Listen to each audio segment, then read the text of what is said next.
Anja, you are the new Executive Director of OIDAC. What does OIDAC stand for? We're the Observatory on Intolerance and Discrimination against Christians in Europe. So we look at religious freedom abuses against Christians ranging from hate crimes, vandalism of churches, to physical attacks or legal or other forms of discrimination. Today the new report, the annual report, is due. What's happening in Europe in these days in the area of intolerance against Christians? Yes, today on November 16, the Day of Tolerance, we release our annual report, also together with the OSCE hate crimes report that also comes out today. And what we observe in this reporting period is unfortunately quite strong increase in hate crimes against Christians, and particularly in arson attacks on churches. There's an increase of 75%, so we had 60 cases last year, and this year, or this reporting period, we recorded more than 100, like 105 cases of arson attacks on churches. Which countries are most affected? Well, we have Germany, that is on the top of the list with 37 attacks, like arson attacks. And other countries like France and the UK are pretty far up as well. And then there's also a connection that we saw to an online slogan, which got quite famous, unfortunately. It's called "The only church that illuminates is the church that burns." And that was a hashtag that was used a lot in Spain, and we really saw, it's a little bit longer ago, but we really saw an increase in Spain in arson attacks just after that slogan went viral. And we saw since an increase, like a steady increase of arson attacks, also connected to these kind of online incitement to this kind of violence. So this seems like these things are organizing themselves in a way and just getting promoted online. Is that the main way of how these hate crimes are spreading today? Well, it's very hard to do a thorough root cause analysis because there's not much research on the topic at all.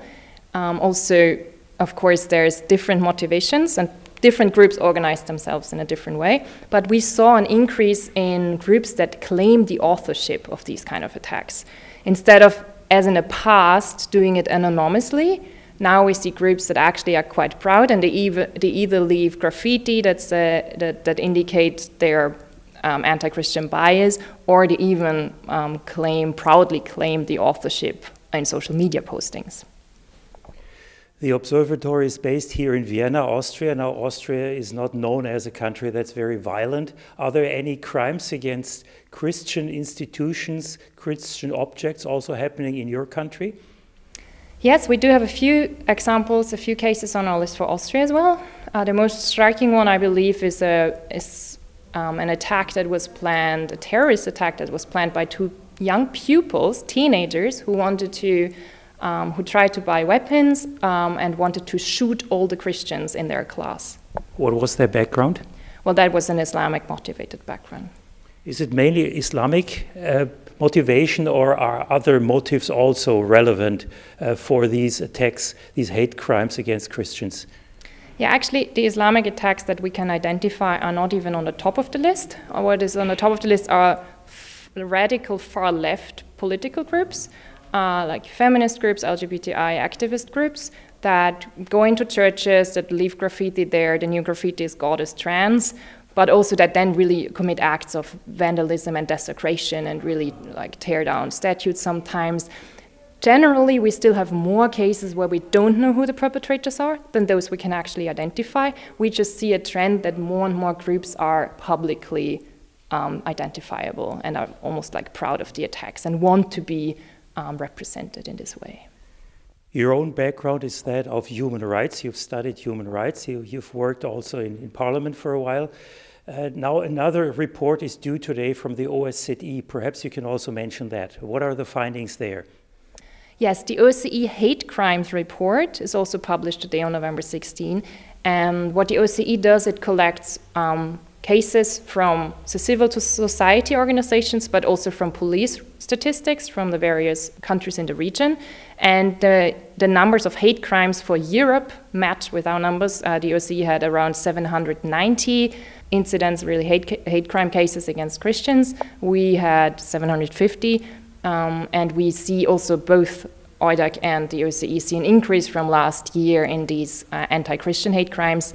For the OSCE, Christians are the second highest religious group in terms of being targets of these kind of attacks after anti-Semitism, which is unfortunately, as we see now, also really a widespread problem.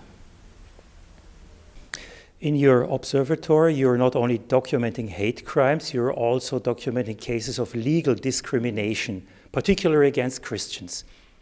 Yes, in our last report, we found a number of cases where the religious freedom of Christians was violated. We see discrimination, especially in the work area. Some teachers got dismissed from their jobs or suspended because they expressed mainstream Christian teaching or their Christian personal beliefs. This is usually particularly related to issues like family, marriage, or identity issues. When Christians express that in their view marriage is an institute between one man and one woman, for example, this could lead to them being suspended from the teaching positions because of some anti-discrimination policies that regard this already as a form of hate speech in some cases. Can you give us another example of what is behind those cases? What we see behind the cases of Christians getting into legal trouble because of their Christian convictions is overly broad and vaguely formulated hate speech legislation in a lot of states in Europe, where Christians are really facing even legal charges for expressing their Christian views. In the UK, for example, there's now a public order bill that criminalizes anyone who, in public statement, causes distress for others. And there were some Christian preachers who were reported to the police by people who said they felt distressed about what they shared in their sermons publicly. We used to live in a society where we feel free to express our Christian beliefs. Something seems to have changed. Yes, we see a problem that many Christians get into issues related to their conscience. This is especially a problem in the medical sphere, where due to the elimination of conscience clauses, Christians might not be free anymore to choose not to perform certain practices such as abortion, euthanasia, or like sex change operations for minors. The new German proposal for the curriculum for medical studies, for example, now includes the obligatory participation in abortions for any student of medicine, which would mean that Christians are subsequently really pushed out of medical professions, or Christians who have conscientious objections to these practices.